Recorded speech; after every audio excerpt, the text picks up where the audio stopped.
Yeah, a couple questions. Beasley played. He played Mike most of last year, but Will in the Orange Bowl. Is that right?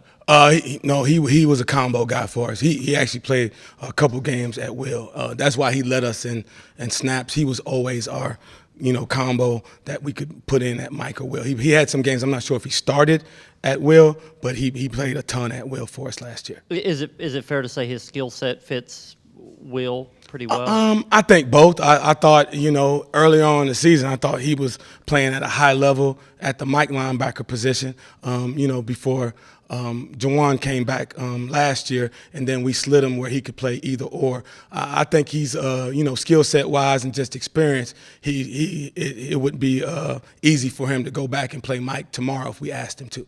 And one more, Keenan Peely he's a traditional Mike, isn't he? Just Yeah, body when you type. say traditional Mike, I want to be careful. He's not a throwback, 3 yards in a cloud of dust that just runs into people. He's a bigger guy, but he's super athletic. We don't mind putting him in space, blitzing him, putting him in coverage. I think I want to be careful about saying traditional because we like to consider both of our guys, versatile enough to be outside and inside linebackers. With Aaron, how have you seen his leadership skills grow this offseason? It's a work in progress. It is. Aaron's a soft-spoken guy. One of those guys that always feels like he has to earn the respect from everybody before he's going to step out and lead. We're asking him to come out of his shell a little bit, and he's done it in his own way. He's not going to ever be the loudest guy in the room or be very boisterous. But you can see that, especially the younger guys, they gravitate to him, and they really take heed to what he's saying when he speaks. I joked a couple of days ago with Coach Heupel that that first spring that some of us were out there playing linebacker. Yes. How different does that feel? I mean, I know that's it just seems like it's so drastic for you as a coach. How different does that feel? And then two, to have two veteran guys and then a bunch of kind of younger pieces, do you kind of like the dynamics of the room from a standpoint of you've got some veterans, but you've also got some young guys that are going to push them? Yes, the first part of your question, every coach, I think if you asked them what would be their number one goal would be to have quality depth. And when you don't even have the bodies to, go out there and compete, it's hard because, I say it all the time, the best, coach in the world is competition. You're going to get the most out of guys if they know that guy behind them is nipping at their heels and is able to play at a high level.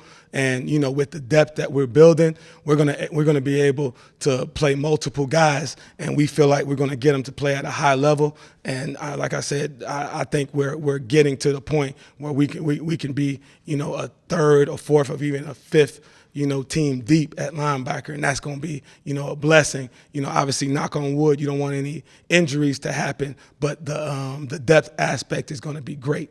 All right, and then with the second part of your question, the young guys, very very happy with the young guys. I think they all obviously going to progress at different levels, but I think from Arion Carter to Jalen Smith and Jeremiah T-Lander. And I still put Caleb Perry, Elijah Herring, and Ben Bolton in that same category. Those are all guys whose best football is ahead of them, and we're really happy with, the athleticism and their attention to detail as football players.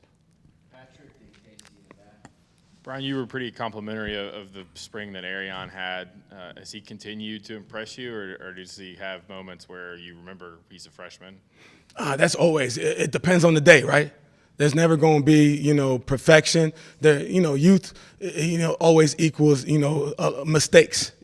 We just want to limit the amount. The thing with Arion, he plays so hard. He plays fast. He's, a great athlete. So he's able to, overcome some of the mistakes, that maybe some other people can't. But, we're not going to spoon feed him. We're going to keep force feeding him, keep putting him in difficult situations. So one, he learns from him. If he does it right and he can explain why he did it right, we feel confident. And if he does it wrong, we're going to be able to correct it and make sure he does it right the next time. So I think he's right where he was. I think he's probably a little bit further ahead than where he was in the spring. And, obviously we're expecting big things from him, the rest of this camp.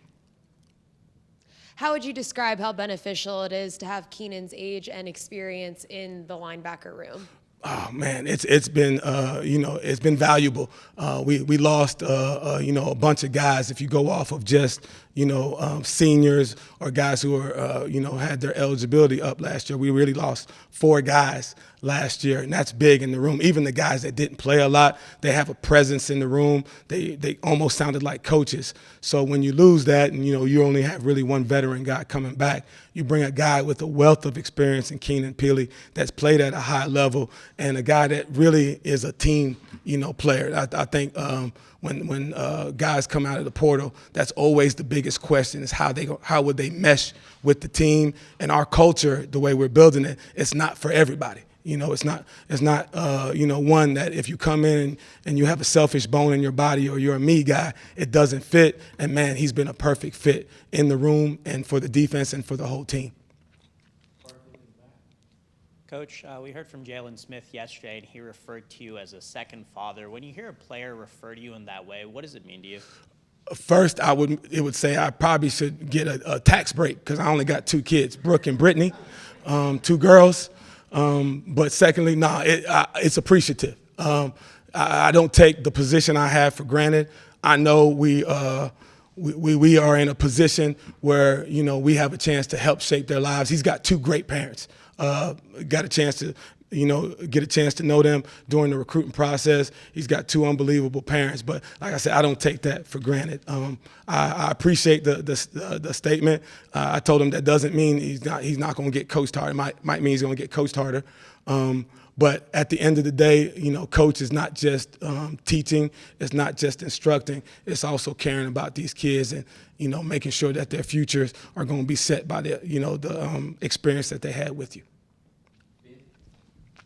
With Jeremiah and Jalen, just kind of what stood out about them these first couple of days of camp? How would you assess where they are and the next couple of steps for them these couple of weeks to continue to grow?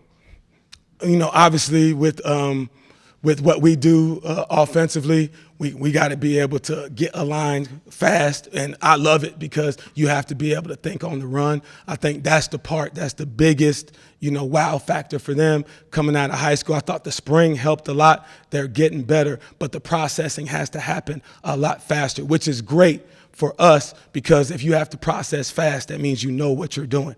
Obviously, the physical part of the game, the speed of the game, it's got to keep coming. There's still some times, if they're a step late with their read, the ball's past them. We got to get better there. But we've been happy with what they've done. They've all flashed. And I put, Arion and obviously, Caleb, Elijah, Ben Bolton, all of those guys, they've all flashed a bunch. And I think, like I said, their best football's ahead of them. How much have you guys talked about, the preparation to get your guys ready to create more turnovers or get those game-changing type of plays from your defense this year?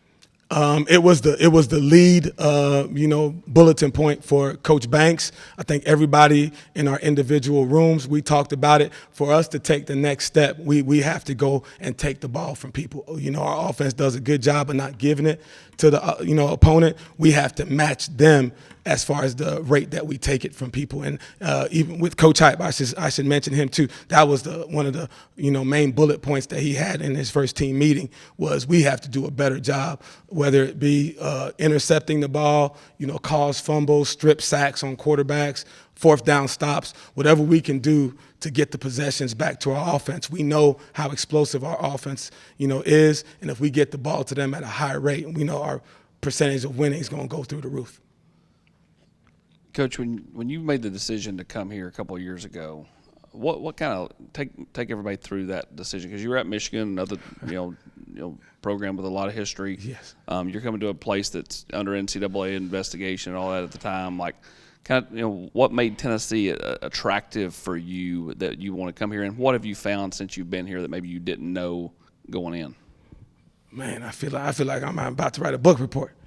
To answer the first part of that question, the thing that was attractive as a kid that grew up in the Northeast in the 80s and early 90s and moved down south in the mid 90s, obviously Tennessee program-wise was at top tier, was one of the best programs in the country. So that stood out to me. as a high school kid. Then getting to college, I didn't play college football too far from here. I played at Appalachian State, so we was a lot of, power T's in that area of North Carolina. And then obviously getting in the coaching profession, I cut my teeth in the South and actually in this conference.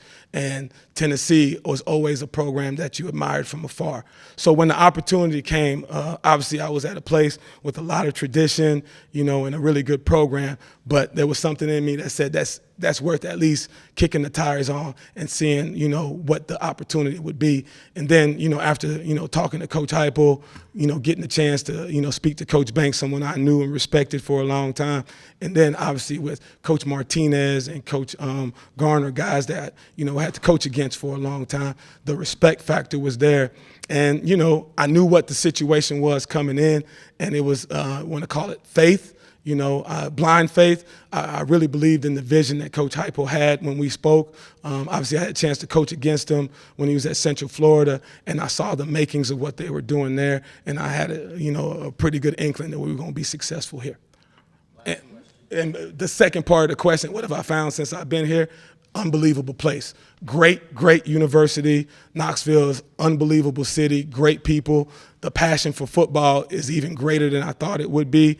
And man, Neyland Stadium, I said it, a couple of years ago, and I still think it's the best football experience for a college football fan or a player in the country.